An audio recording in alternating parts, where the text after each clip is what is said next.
we want to introduce our speaker, and he's here already. His name is Dr. Ravi Grivois Shah, and he is a community family physician at Banner Health and at the University of Arizona Alvernon Family Medicine, and he's the medical director of the practice, and he also runs the mobile health program, which provides free primary care and prenatal services within the community.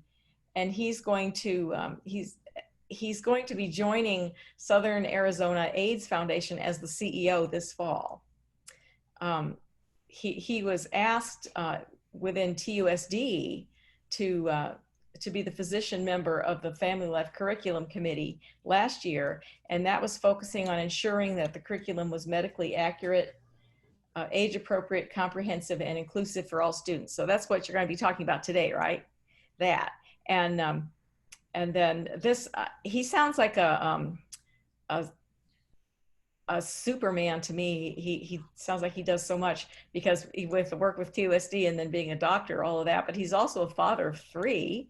And then he's also, as though he didn't have enough to do, he's going to be a candidate for the TUSD governing board. And that's, that will, so that'll be in the upcoming election. He has a husband named Tim, who was an elementary school teacher until he spent 4 years as principal at Grijalva Elementary School, and also in TUSD. So this is, he's going to give us a very interesting talk today, and I'm sure it's going to be very, okay, now he's going to start, okay, we're already starting. Thank you, Dr. Grivois Shah. Okay, thank you for that introduction, and thank you everyone for attending this afternoon. I really appreciated the invitation to join this group to speak on a topic that was very much a lot of what I was working on last year in terms of advocacy, which is the Family Life Curriculum. Can everyone see the orange slide? Is it coming up? All right, I see some good. Great. I'm gonna present mode. Let me see if this still works. All right. Does everyone still see the orange slide? Okay, great. Again, thank you again for the introduction. I really appreciate all the work that you're doing to building a community. I consider myself a secular humanist, as does the rest of my family. And as Kay mentioned, I'm a family physician here in Tucson, and I treat patients from birth to end of life. I still deliver babies and do everything all ages. I'm going to be leaving our practice in a few months when I join the Southern Arizona AIDS Foundation, SAFE, as the CEO at the end of September. So I'm excited about the new adventure and to really help serve our community here in Tucson by joining an organization that I've worked with on a number of occasions over the years. And so I have a quick slide presentation as we go through the Family Life Curriculum. And I know some of you are on phones, and I'll try to explain everything as we go through. So I apologize if I'm reading more of the slide than I normally would, because I know some people can't see it if they're on the phone calling in. But for those who I can see their videos, did you all follow what was going on last year with the Family Life Curriculum and kind of understand some of the processes and craziness behind it? Yeah, some nodding on faith, you know, and some shaking the head. And Barbara, you're lucky for not having followed it, because it was definitely a challenging year last year. And I know the description of this event today was talking about the failure of the Family Life Curriculum, but it was actually a success. We were able to get it not only passed out of the Family Life Curriculum Committee, but it also passed the governing board this past May. So it is supposed to be implemented this year coming up with the new school year. And I know the superintendent and staff have been working, you know, along with everything they're doing with the COVID response and trying to keep everyone safe virtually to try to implement this during the next academic year as well. So let me start, you know, for those of you who don't know what the Family Life Curriculum is, I'm going to start with some really basic information and then go into our actual change of the curriculum that we put in together last year. So first of all, what is the Family Life Curriculum? So the family life curriculum has a lot of state requirements that drive, what it is. The family life curriculum includes everything from puberty and hygiene all the way to the things that became controversial last year, which is the sex ed components of it. There's a lot of state rules and state laws, both in terms of actual laws passed by the legislature and rules that govern through the Superintendent of Public Education's office on what we can do with the family life curriculum. First, and many of you know this, that the parents must give permission to allow students to receive sex education. So this is an opt-in. So people aren't defaulted, students aren't defaulted directly into the family life curriculum. The parents need to opt their children into receiving the family life curriculum. There's a limit to how often and how long the curriculum could be. One class period in a fourth of the school year for grades 5 to 8, and there's limitations with different grades years as well. There must be an advisory committee, which is what I got involved with last year in developing the content of the curriculum. Public hearings on the curriculum, and especially on the sex education components that are developed, and the separation of the students by the binary genders of boys and girls, which of course doesn't define every student, but that's part of the state requirements there. So this is quoted in the law. The family life curriculum shall not include the teaching of abnormal, deviant, or unusual sex practices or sex acts and practices. There was a law on the books. The colloquial name was no Promo Homo law, but it was a law that prohibited anything that could be seen as promotion of gay or lesbian homosexual lifestyles. That was because of a lawsuit that was filed by students, a discriminatory lawsuit that was progressing. The state legislature actually overturned that law in the spring of last year. But when the Superintendent of Public Education and the state school board was trying to implement that legal change, there was a lot of opposition in Phoenix, even more so than came down in Tucson, to fight that change. And from what I understand, it still hasn't been changed in the Superintendent of Public Education's regulations on family life curriculums. Instruction should emphasize that the students control their own personal behavior, and they should base their actions on reasoning, self-discipline, self-control, sense of responsibility, and ethics. Instruction should include how to say no to unwanted sexual advances and resist peer pressure. So a lot of consent and other issues is what we drove into the curriculum. Instruction should emphasize that abstaining from sex is the only method for avoiding pregnancy that is 100% effective. So there's not an abstinence-only regulation in our state law, but the regulation is that we must mention abstinence as the only 100% effective method in preventing pregnancy, which is medically accurate, but problematic in terms of actual students who are sexually active. Instruction should stress that sexually transmitted diseases have severe consequences. So that's all embedded in state requirements that feed into the details of the curriculum that we're creating.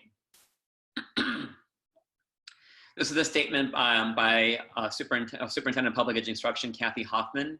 And again, for those who are on the phone, I'll read this. While we are still analyzing Senator Allen's bills to determine what the ramifications would be for schools, districts, and the Arizona Department of Education, I'm appalled that it would take us backward as a state. And this is from recent attempts this past spring to try to take us even backwards in terms of what we can do in our family life curriculum.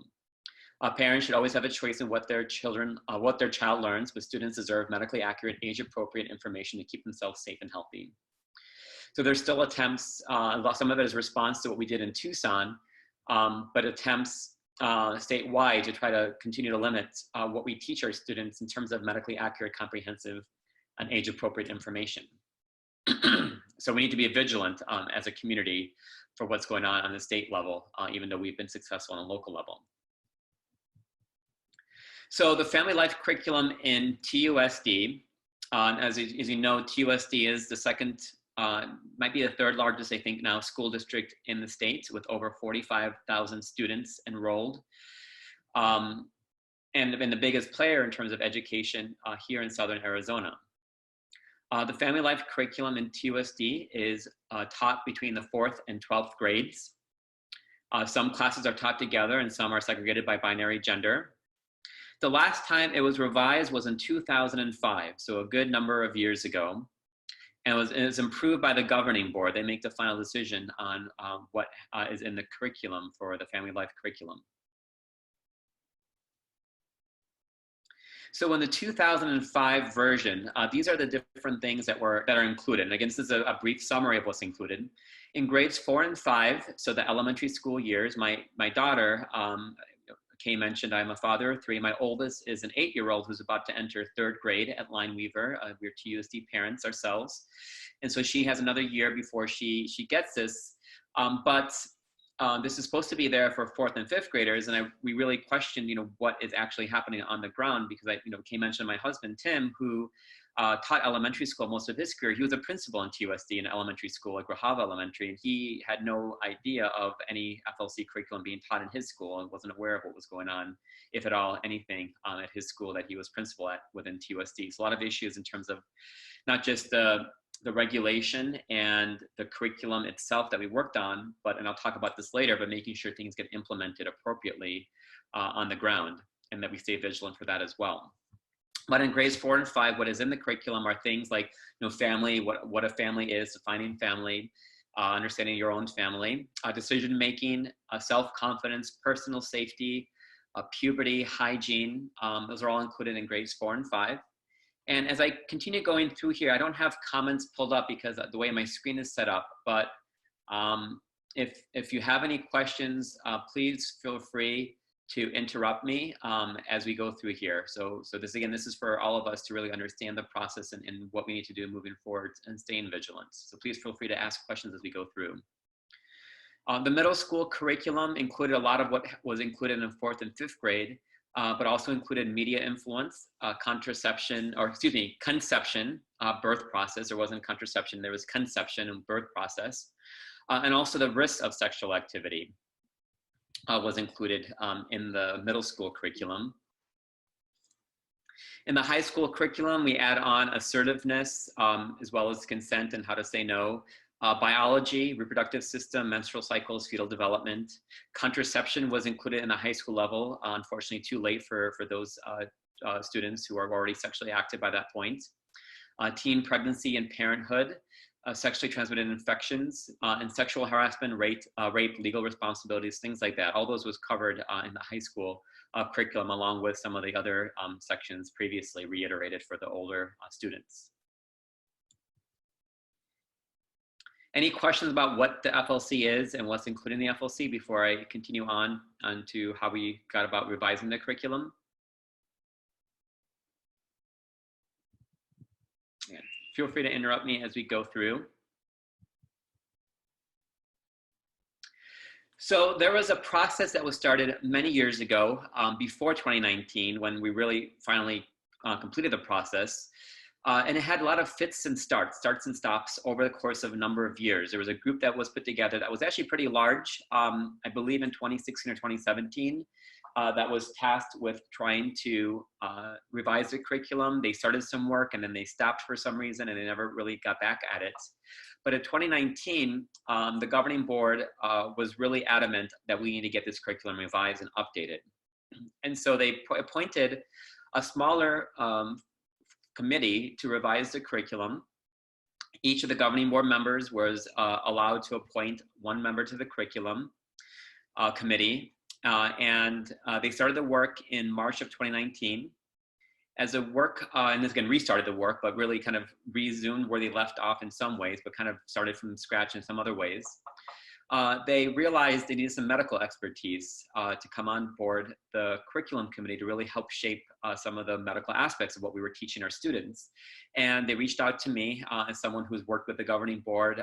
I've been on the audit committee of the governing board for over 2 years now, almost 2 years now, and been really active as a parent within TUSD. And at that time had already announced my candidacy for the school board, and they knew that they wanted me to get me more involved as both an active parent and to really help me learn about the entire process of what how curriculums get developed and how the sausage gets made, so to speak. And so I was asked to join the curriculum committee in the late winter, early spring of 2019 to really give that medical expertise and advice to the committee. We had an outside facilitator who came in from Phoenix to help facilitate all of our meetings, and we had staff support, the curriculum staff centrally to help support the process of developing the curricular changes. We had frequent meetings, and oftentimes I would say very frequent meetings, sometimes weekly, that would last hours to discuss changes.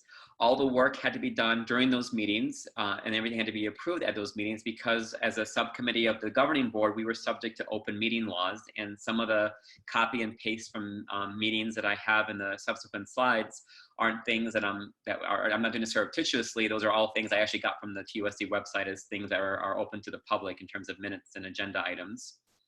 So it was open to the public and subject to open meeting laws. We had some members of the public come and give comments like they do at governing board meetings when we have the call to the audience, and that was interesting to sit through some of those comments. A lot of them were, of course, based on religious objections to teaching students facts about human biology and nature. During those meetings, we covered what we want to cover, what topics we want the curriculum to cover, what outline and what order we wanted those items covered. We discussed changes to the content, and we also discussed additional information that we want to present to students in terms of the family life curriculum. We worked between meetings to draft the content, but again, in terms of any collaboration, that had to happen directly at the official meetings. And the timeline was a moving target throughout the process. Our initial goal when I joined in March and early April was to finish it by May and have it ready to the governing board to approve for the 2019-20 school year. But we kept on pushing forward on the timeline because the work was pretty daunting. You know, we're pretty much writing from scratch, in some ways, a whole curriculum from 4th to 12th grade. And so the timeline kept on being a moving process as we went through throughout the course of weeks, which turned into months. And again, this is a screenshot from the TUSD website. This is still up on the website. I took this, I think, a week or two ago as I was making this presentation. This is all, again, open meetings and all open to the public, all the information that we're discussing here today. Any questions about the revision process before I go into what were some of the issues with the curriculum?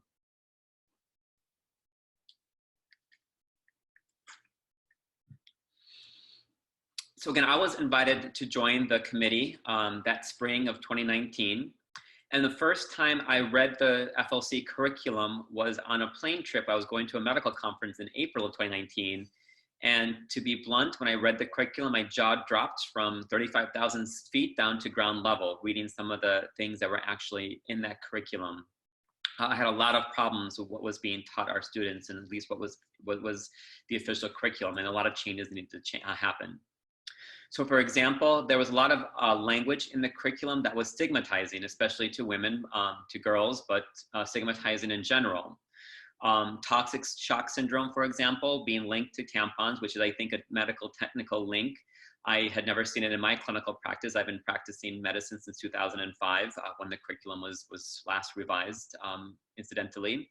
I talked to a lot of my colleagues, women colleagues who do a lot of work with adolescent women, and no one has ever seen toxic shock syndrome caused by tampons. And to link the two together in a curriculum really stigmatizes women's health and management of menstruation. The language here, the official language in the curriculum, a male can still get a girl pregnant, as opposed to things like pregnancy can occur when this happens. So it's still a process of you know, in terms of stigmatizing language and gender stereotypes and other things about responsibility and other things that I really had problems with. And also, you know, the stigmatization, you know, of young, you know, gay men, you know, the students that were receiving this curriculum, you know, talking about risk factors of anal sex without talking about how to prevent that. You know, yes, anal sex can have risk factors and is some of the more risky behaviors in terms of transmission of HIV.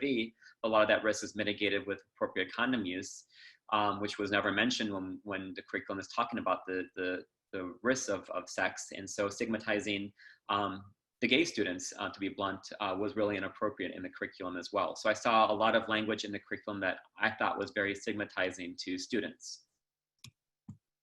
There was also language in the curriculum that was quite medically inaccurate. So for example, the curriculum asked students to do self, breast, and testicular exams, which the United States Preventive Services Task Force recommends against. That's the main national group that family physicians and those in primary care use in terms of our own recommendations for preventive services. Individuals should not be doing, especially teens, should not be doing self testicular and breast exams for cancer checks, and the information there was wrong. This statement about depot shots, which is a form of contraception, birth control, may cause sterility long after use is discontinued, is really medically inaccurate, in terms of long-term risk of pregnancy, which isn't reduced after depot shot is stopped. So some inaccurate stigmatizing language. And also, if you look at it, for those who can see the screen, 4C, mutual masturbation, two partners stimulate each other, carries a high risk of some diseases of pelvic inflammatory disease. So pelvic inflammatory disease is when chlamydia and gonorrhea is in the cervix and goes into the uterus. It causes a pretty severe infection. I don't know how mutual masturbation is going to cause that. And I don't know any medical provider, so again, this is stigmatizing to safer sex practices for those students who are sexually active and looking for safer sex practices, and just pure medically inaccurate. So that was in our curriculum in the 2005 version. There were a lot of missing concepts as well. So there were sections on puberty, but as a physician that works with a lot of adolescent populations, one of the roles I've had in the past, back when I was in Chicago, I was the medical director and staff physician for a high school-based health center that the Cook County Health System ran. So I had a lot of experience working with teens and adolescent populations as a physician. And what I want patients to know is when to come to a doctor when there's abnormalities in puberty, when puberty is too early or too late, and other kind of issues there. And so that wasn't included in the discussion of puberty in terms of when there's abnormalities. There wasn't any discussion on gender or sexuality. And there wasn't any discussion of safer sex practices before kids actually become sexually active in terms of average ages and first start of initiation of sexual activity. That came a lot later after a good portion of our students became sexually active. And so those are some of the just problems that I personally had when I first read the curriculum in April of 2019, looking through it and was very surprised that this was actually 2019, almost 2020, and this was still being taught to our students, especially as a high-risk population that we have in TUSD. Any questions about that before I continue on in terms of how we made some changes? Okay, so next section, you're making medically accurate changes in opposition to these changes. And this is where I think you started probably following along summer of 2019 for those of you who follow along. I know this slide is really hard to read, but one thing that we did with the curriculum, we added an entire section on defining gender, sex, and sexuality. Now, I'm a family physician. I have given national talks on taking care of patients who are LGBTQ+, to physicians. And I've talked, and this is for general audiences, I've given talks at the annual family medicine conference for the family physicians, which has over 5,000 family physicians coming around the country each year. I've given talks about LGBTQ care. I've given talks to student groups as well as residency groups where I'm faculty at. And I took some of the language that we used with physicians and distilled it down to a high school population in terms of defining what the difference is between genetic sex, biological sex, anatomical sex, gender identity, gender expression, sexuality, and sex. And so we distilled it down to the different layers and concepts in a very medically accurate way that we're teaching doctors and medical students.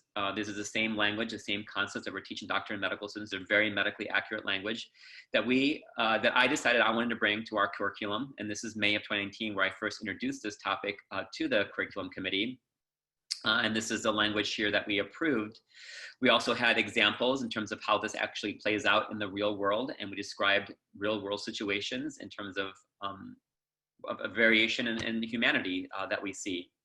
And this section, as some of you who followed along last year and saw the news stories, this section became the most controversial, and I stand 100% by what we did and I think the only problem I have with this is that it wasn't taught earlier. This is only in the high school curriculum.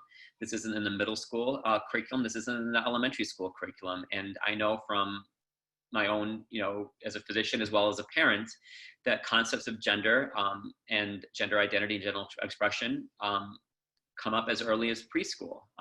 And for us to wait until high school to do this was, I think, how we compromised with various interests on the committee.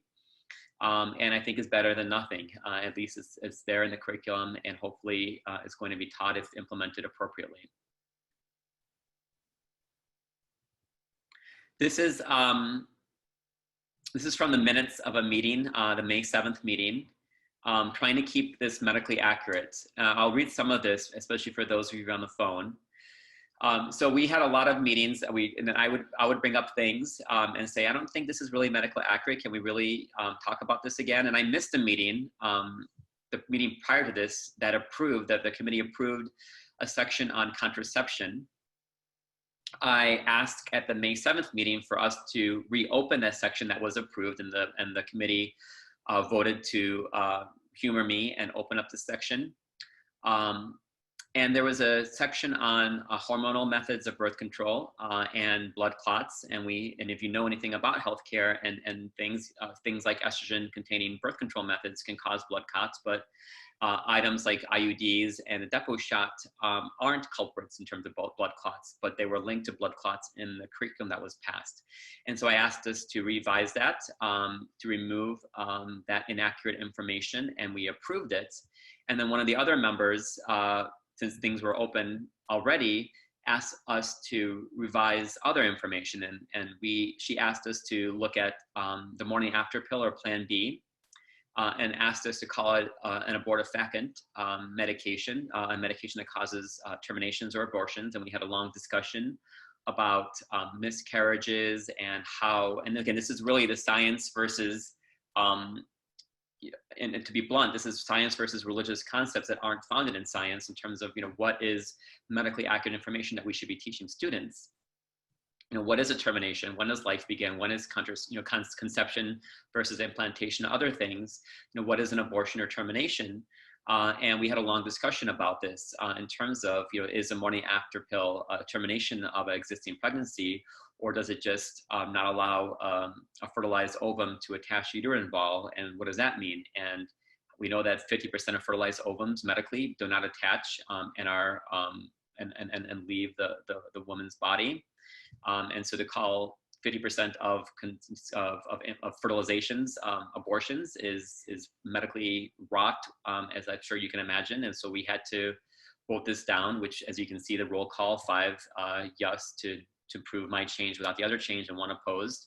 And so this came up a lot. And this is just an example of, as I was going through things that I found of a lot of discussions we had on religious concepts of contraception, of gender and other things versus medically accurate concepts of what we understand in modern science and psychology and healthcare on a lot of these topics, and what we had to fight to keep the curriculum medically accurate, throughout the internal processes of the committee, and then later on in the public as it became public, and a lot of public came out in favor and opposed to what we were doing. For those of you who followed along with a lot of the public comments last summer of 2019, you might have heard the American College of Pediatricians cited oftentimes. And so, I'm a family physician who's been active with organized medicine for over 15 years. I've been going to national meetings. I've been advocating on issues like this, on LGBTQ health, on women's health, on environmental health, and a whole bunch of aspects of healthcare for at least 15 years. And I know who the players are. I know that there's the American Academy of Pediatricians, which is a group of over 60,000 pediatricians and students and residents that actually use science and data to make their recommendations. And I know that there's the ACP, the American College of Pediatricians, which is a group of about 100 or 200, some doctors, maybe not, and other community members whose guiding principles recognize that there are absolutes and scientific truths that transcend relative social considerations of the day.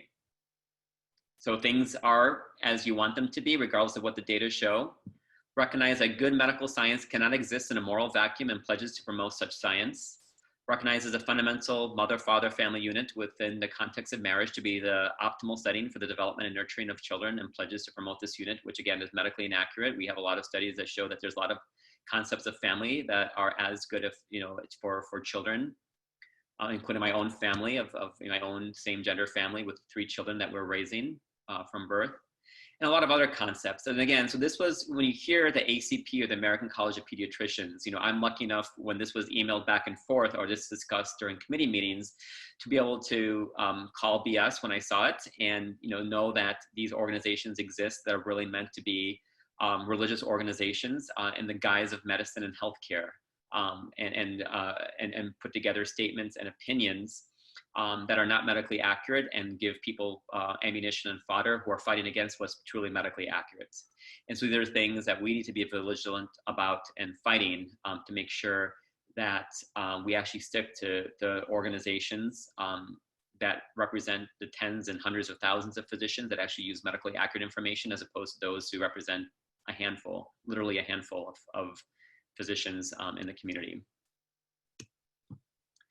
So again, even though the invitation to today's session was talking about the failures of the committee, this was a really long, drawn-out, controversial process that actually led to success.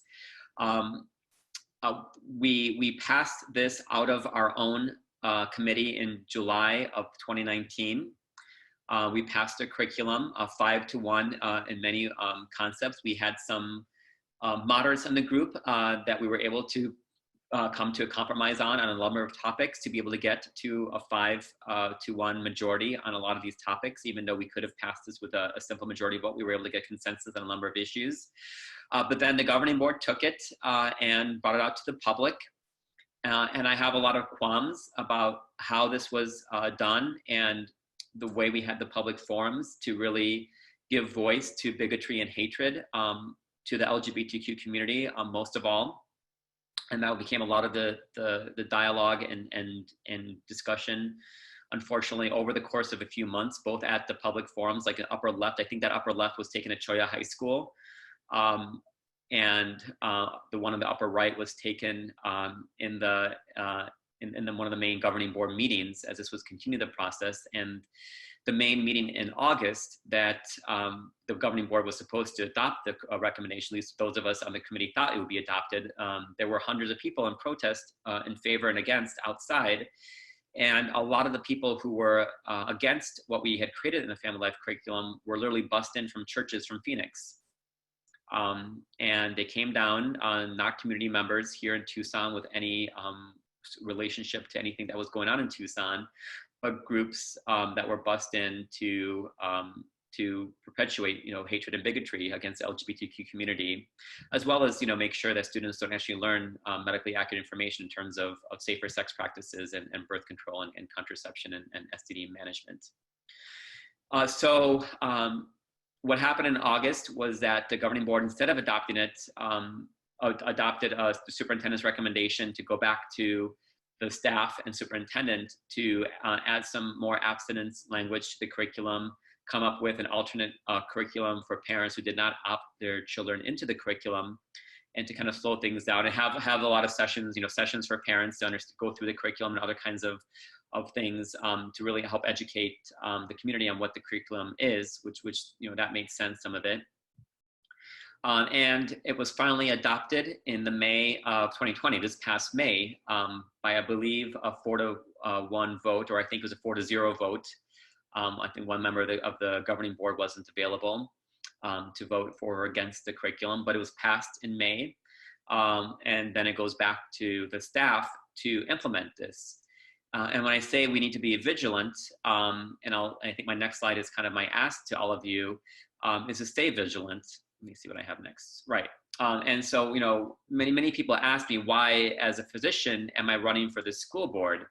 And, people, don't understand, a lot of them, about how important it is to have of scientists and healthcare professionals elected to all levels of government, whether it's at the school board level, to the state legislature, to federal offices, because things like family life curriculum, like science curriculums, like evolutionary issues and other things come before these governing bodies that really dictate what we teach the vast majority of students in our community. And if we don't elect individuals who come from science and are able to fight for medically accurate information and scientifically accurate information, we're going to get things like the 2005 curriculum. And the people who wrote that curriculum were, good people in the community, scientists and other healthcare professionals that still allowed a curriculum that was medically inaccurate to pass. But my ask for you is to, first be vigilant, stay involved when things like this come up again. We need to have individuals from our community at the table, at the microphone, speaking to the importance of medically accurate, comprehensive, age-appropriate curriculum for our students, whether it's related to sex ed and family life, or whether it's related to culturally relevant curriculum, the data behind that, whether it's related to, I have a piece I'm producing about, math arts and music education and the evidence behind how that improves academic achievement across the board. Things like physical education that I've given talks on in terms of how that improves academic, achievement across the board. We need to have individuals like you who believe that science needs to be expounded upon and really elevated out, discussing this, writing op-eds, writing letters to the editor, speaking at the microphone, so that the voices at the microphone aren't just those who want to make sure that we put the wool over the eyes of our students in terms of what humanity is and what scientifically accurate information is.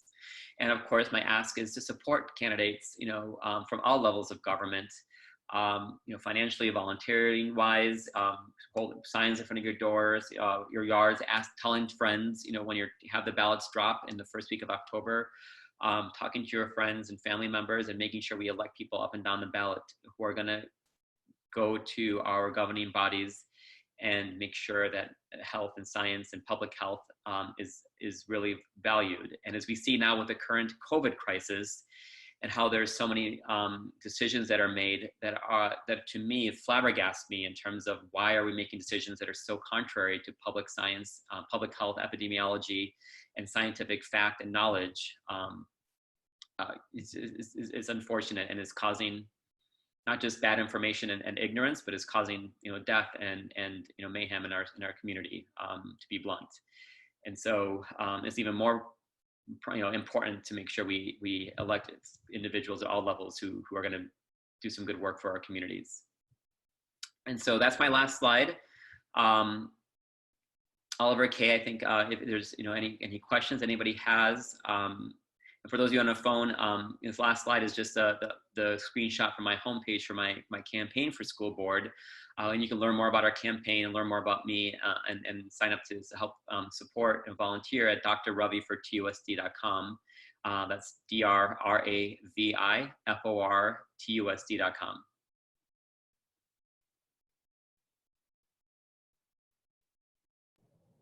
Awesome, thank you.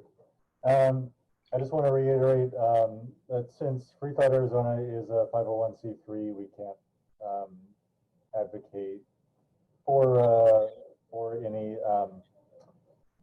candidate for any office, and we don't we're not pushing for you or anything. I want to make sure our members aren't getting that perception.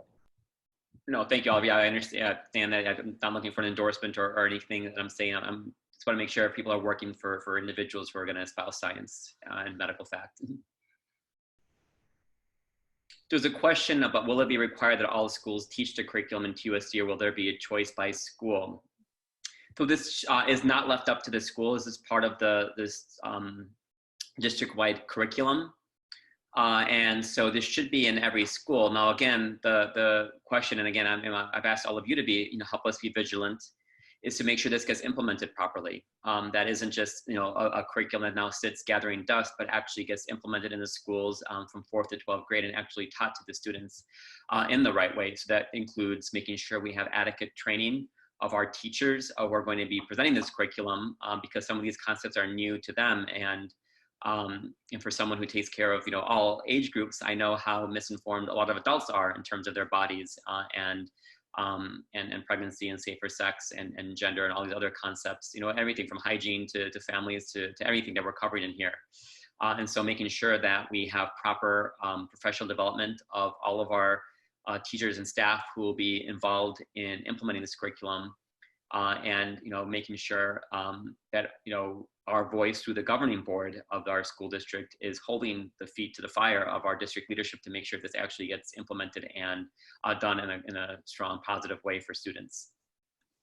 Because the curriculum is only so good, it depends on how it's actually going to be taught by the people on the ground. Sean, you had your hand up for a question? I do, thank you. Two questions, actually. One I thought of just as you were commenting on this last response.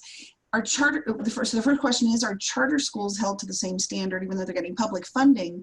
Are they held to those same standards of requiring that they teach that curriculum? So unfortunately, charter schools are not held to a lot of the same standards that our normal public schools are, and that and I speak to someone. My husband his last position was as a principal at City High School, which is a charter school here. So I got to learn a lot about charter schools over these last 2 or 3 years that he was involved with City High. But they're not held to the same standards, unfortunately. They are held to the same regulations about the family life curriculum, and the family life curriculum isn't required for any district to have a family life curriculum. There's no state law that says that it needs to be taught, but if it is taught, these are the requirements that go into it. And I believe those same rules do funnel down to charter schools here in Arizona that receive public funding.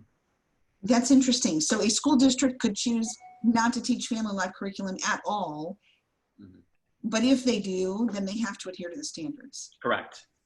That is my understanding of the rules behind family life curriculum. Okay. My other question, just really quick, is I want to make sure I understood correctly. So the ACP is that small group of just 100 or 200 people, not necessarily all doctors. The American Academy of Pediatricians is the one that you consider to be more reliable.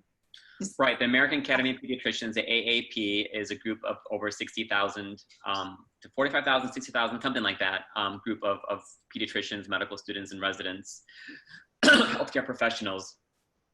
And there's so many, big groups, things that we brought to the table, things that I brought to the table when we were discussing, the curriculum in terms of medically accurate information. We were bringing things from the American Psychological Association. We were bringing things from the American Academy of Family Physicians, which is my professional organization that I've been involved with over the years. And we're a group of over 120,000 family physicians, residents and medical students. And ACOG, which is the American College of Obstetricians and Gynecologists, which is the main group of that professional organization. And so, having been involved, I know what the actual players are and what the religious rights pseudo organizations, healthcare organizations are, to be able to. But people don't know that, right? And so when people are up on stage or on the microphone or even at our meetings saying, oh, the American College of Pediatricians or Pediatrics, this group of healthcare providers is saying this about, gender, or saying this about, birth control or raising kids and this and that has weight. And so it takes vigilance to make sure that we bring to light what these organizations really are, and they aren't, medical organizations. Thank you. So does anybody else have any questions? Okay, well, we want to thank Dr. Ravi for giving us this really good presentation and informing us about all of the challenges you've been up against. It sounds like that you had a lot of opposition in what you were trying to present there on board, and to be able to bring about a curriculum that's science-based and medically accurate. And we appreciate your work. Well, thank you. And thank you for all of your vigilance and all of your advocacy and all of your community that you bring to Tucson. And thank you for having me this afternoon. I really appreciate your time and the invitation.